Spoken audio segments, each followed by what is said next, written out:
This delicious cherry cobbler comes together so fast. It's ready in under 30 minutes and it's all done in one pot. Let me show you how to make it. Welcome to the Salted Pepper, where we cook for real life using real food and we keep it real simple. Today we're gonna make cherry cobbler.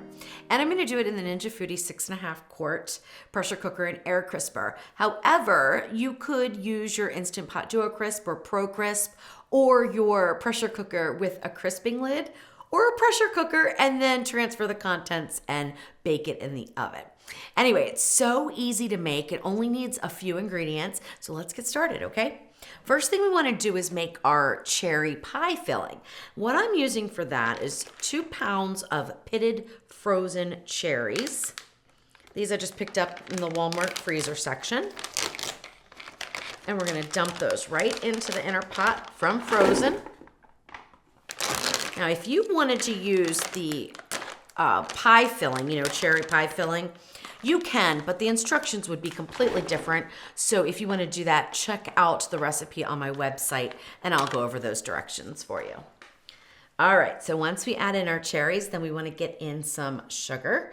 1/2 cup of white sugar, 1/4 cup of brown sugar, a little bit of cinnamon. I used 1/2 teaspoon of cinnamon. It's totally optional. You do not have to use it. I like the flavor it gives. It's not overpowering, so it's really got a nice cherry flavor, but I think the cinnamon just adds something special to it. So we're gonna put that in there. 3/4 cup of water. Put that in there. And then what I like to do is boost the flavor of the cherries. And I do that in a couple of ways, okay? I have this cherry flavor that I get from, I buy it on Amazon. It's from Loran Oils. Or I use a cherry bakery emulsion. When I use this oil flavoring, I don't think it's really oil, but it's cherry flavor is what it's called. When I use this, I only use 1/2 teaspoon. When I use the cherry emulsion, which is a baking emulsion, I use a full teaspoon.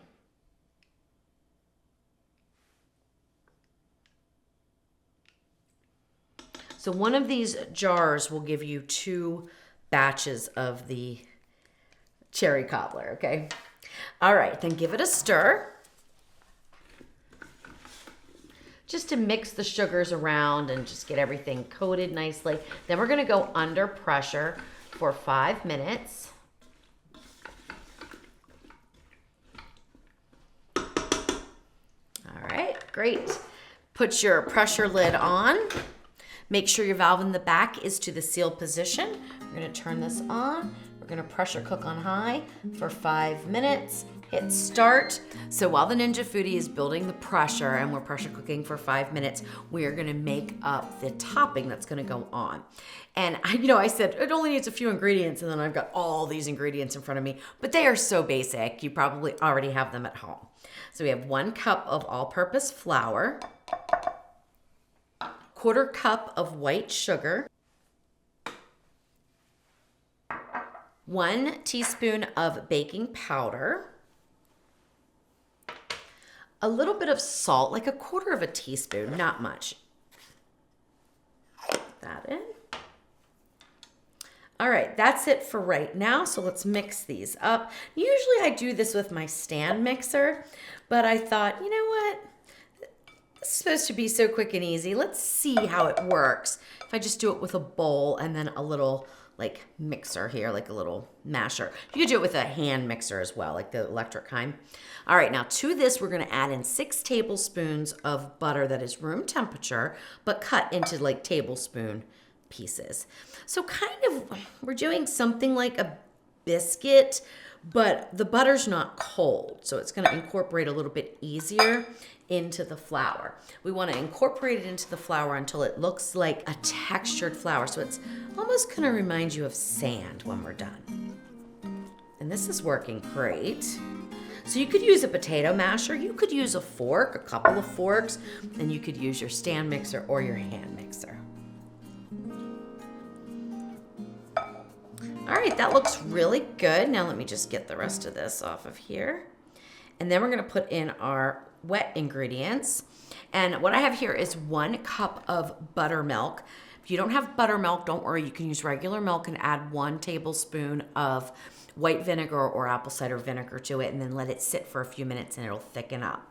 1 large egg, which I'm gonna put right into the buttermilk, and then 1 teaspoon of vanilla extract, which I'm gonna put right in there as well. Take a little fork.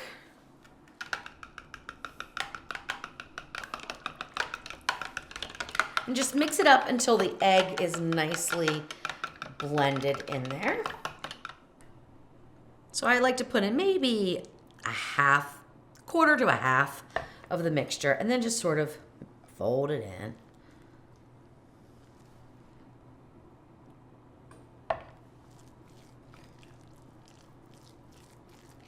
You don't want to over mix. You just want to get it to where it's incorporated. Now, if I'm using my stand mixer, I do the whole thing in the stand mixer, so you can just beat it on low until it's all incorporated.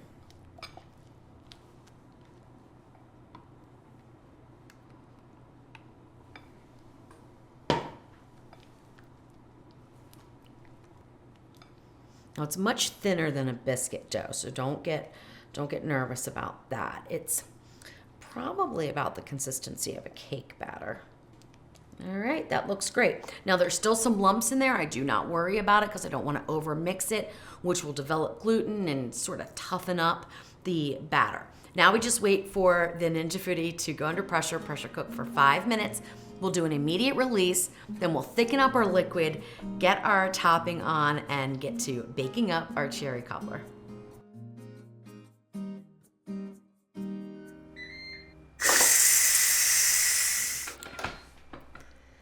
All right, once the pin drops, you can open the lid. Do that away from you because it's very, very steamy in there.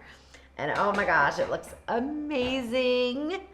But now we have to thicken it up. So in order to do that, we're gonna switch over to the sear saute, hit the start button, and we're gonna make a cornstarch slurry. What I have here is 3 tablespoons of water and 2 tablespoons of cornstarch. And simply mix those together until well combined and smooth. Mine is slightly pink tinged because I used the same measuring spoon that I used for that cherry oil or cherry flavor, whatever it is. I usually get the oils from them, but this didn't say oil, so I'm not really sure that it is. Got a little bit in there. Let's see if I can get this out. Sometimes it'll cake in there.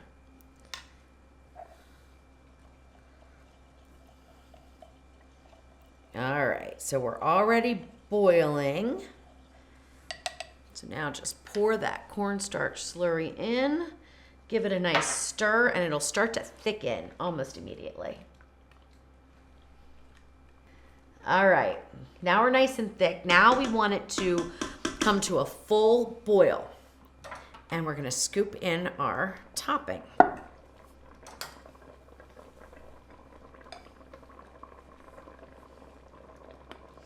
So I'm taking probably about 2 tablespoons at a time. Makes no difference. You could just pour it all over. It really makes no difference, but this is how I do it. I put it in different spots. And it is going to seep down in to the cherry mixture, and that's what you want.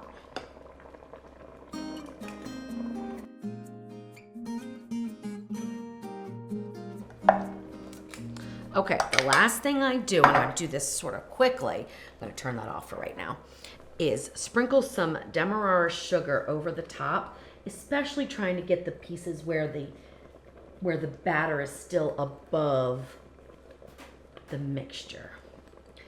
It looks beautiful right now. Maybe 1 to 2 tablespoons. All right, now we wanna go to the bake roast function. So let's turn the Ninja Foodi on, bake roast. We're gonna take our temperature down to 325 and hit start and take our time down to 10 minutes. All right, now I will look at this in about 5 minutes, and what you'll see is that the cake batter, which we've made, is going to sort of rise up, and in about 10 minutes, we will have our cobbler done. All right, it's been 5 minutes on bake roast at 325. Let's take a peek and see how it's doing. Well, it's looking good. So what I'm looking at here are these little areas They're not quite done, but definitely they're expanding up. And a lot of the cherry cobbler part is over top of some of it, so you can't see as much of the white as I did in my last recipe, but that doesn't matter because it's going to be delicious. But we are not quite done, so I'm going to go the remaining 5 minutes, and then I will show you what it looks like. We'll let it sit there for a few minutes, and then I will scoop it out and give it a taste. All right, let the fan stop, and we will open it up and see what we have. Oh my gosh, it looks so good. All right, so all of this is that cake. I don't want to touch it too fast or I'll get it all over my fork. So even this is cake, okay? It just sunk underneath. And I think the reason why, I might have had my mixture boiling just a little bit too much. So might recommend once you bring it up to a boil, then go ahead and either turn it off or drop your temperature and then put on your cake batter on top. But it looks really, really yummy. But I want to let it sit for a little bit, let it settle down.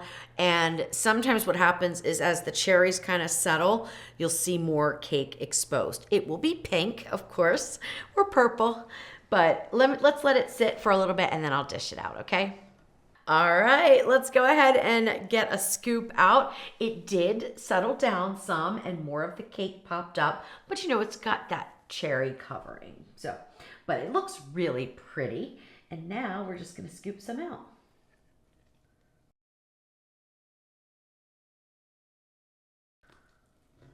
There we go. All right, let's get some cherries down in there. Oh my gosh. Probably could have let it sit a little bit longer, but I was just a little too impatient. I might need to let it cool off though a little bit. But let me show you. Let me cut this open, okay? Because I want you to see the texture is really nice and soft. Now, sometimes cobblers will have a little bit more of a dense topping. I didn't do that with this, okay? Mine's really light and fluffy and cake-like, and I really enjoyed the textures. Of course, it tastes really great with a scoop of vanilla ice cream, too.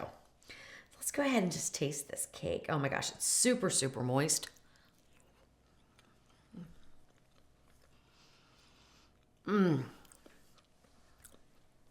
Oh my goodness, that's delicious. And that little bit of demerara sugar on the top, oh, it gives you a little bit of a crunch. It's so, so delicious. All right, I'm going for it. Big cherry, a little bit of juice here. Oh my gosh, I hope I don't burn my tongue. Here we go.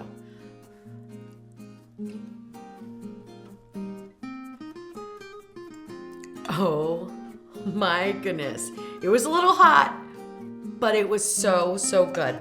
Look at these cherries. They are huge, plump, beautiful cherries. They're perfectly cooked. They're nice and warm. They're soft. It goes so nicely with the cake. Oh my gosh, I am in love with this recipe. So is Jeff. He loves cherry pie. I do not like to make cherry pie. I do not like to pit cherries. So I thought, let me try my hand at a cherry cobbler. And it is simply amazing.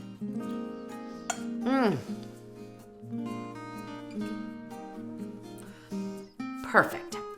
Now, you can change it up. You can change up the fruit. You can use fresh cherries and pit them. You want 2 pounds of them. I would still pressure cook. I've tested the recipe with fresh cherries that, yes, I pitted. And I said, I will never do that again.